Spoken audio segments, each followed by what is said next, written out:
We'll have to conclude. हमारे साथ ये जाति We'll have to conclude. We'll have to खत्म करने के लिए शुक्रिया। Honorable Shri Milind Murli Deoraji. Shri Milind Murli Deoraji. Yes, please.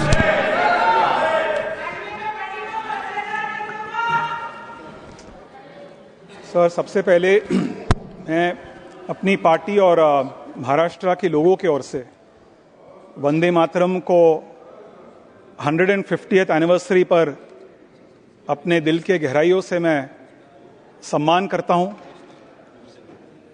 इसके साथ साथ इस डिबेट की शुरुआत में हमारे देश के उपराष्ट्रपति जी ने जो कहा, मैं उस बात पर बिल्कुल सहमत हूं कि Vande Mataram is not just our national song, it's truly a symbol of India's cultural religious diversity. हमारे माननीय गृह मंत्री अमित शाह जी, उनके भाषण में उन्होंने जो कहा, इस बात पर भी मैं सहमत हूं कि Vande Mataram was written by a Bengali Bankim Chandra Chattopadhyay. It was later set to music by Gurudev Rabindranath Tagore. But the impact of this song has traveled far beyond West Bengal.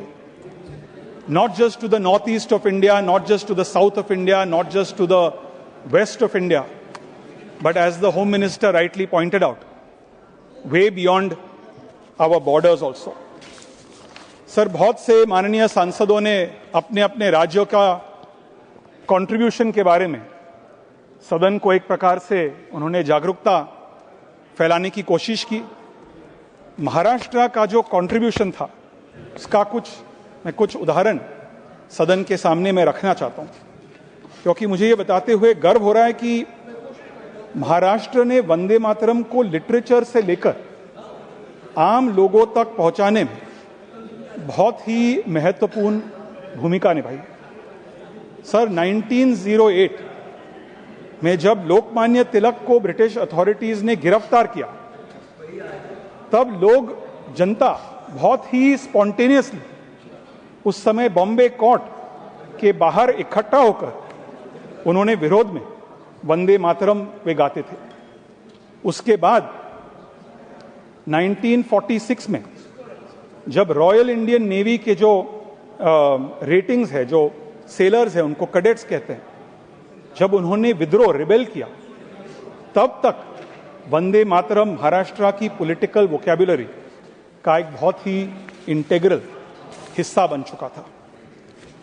Sir, मैं अभी हमारे गजेंद्र जी जो देश के कल्चरल मंत्री भी है, मैं उनको बता रहा था कि मैं पॉलिटिक्स और पॉलिटिशियन होने के साथ साथ एक म्यूजिशियन भी हूं, and it's important to talk about the music behind Vande Mataram. I don't think anyone in this house has spoken about that.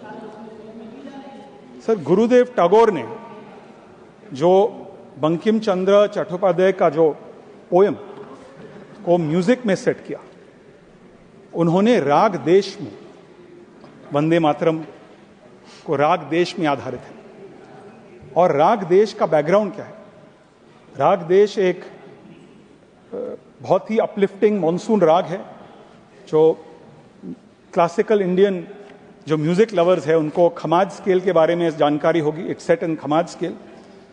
और इस राग का जो पेट्रियोटिक कैरेक्टर है, इस पेट्रियोटिक कैरेक्टर बहुत ही महत्वपूर्ण है। और ऐसे बहुत सारे पेट्रियोटिक सॉन्ग्स जो राग देश में सेट हुए, बजे सरगम हर तरफ से, जो बहुत सारे कलाकारों ने इस सॉन्ग को अपने अपने रेंडिशंस में उन्हें सिंग करने का एक अवसर मिला।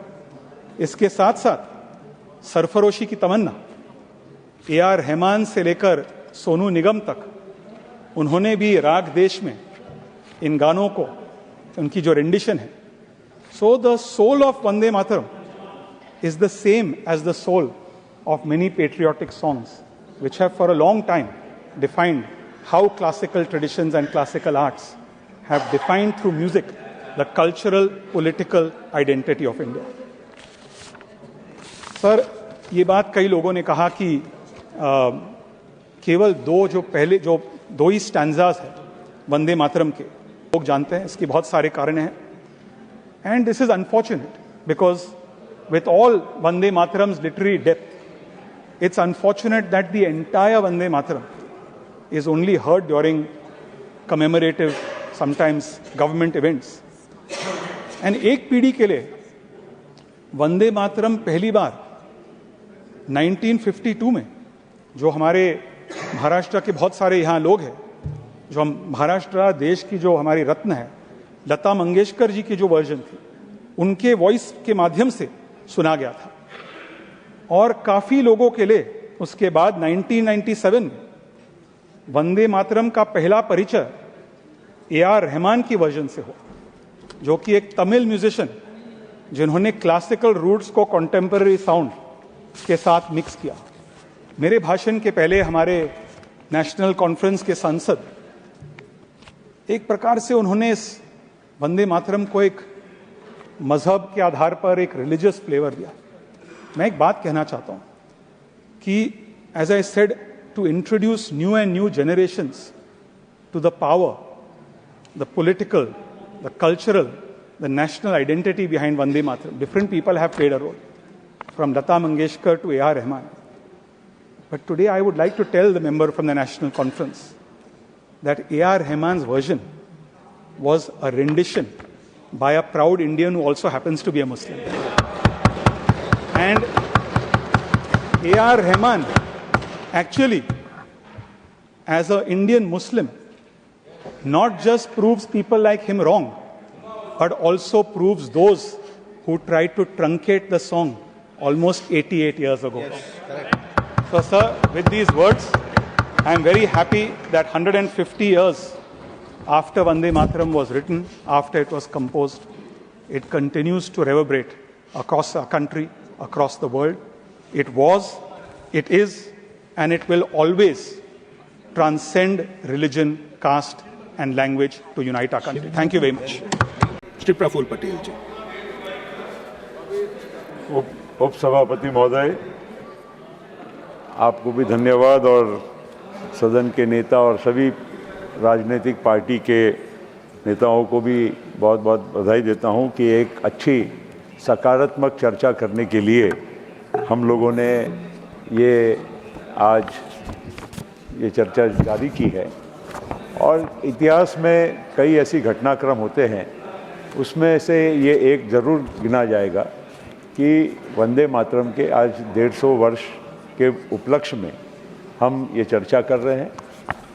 और जब तक, जैसे कहावतें हैं, नारे भी लगते हैं, जब तक सूरज चांद रहेगा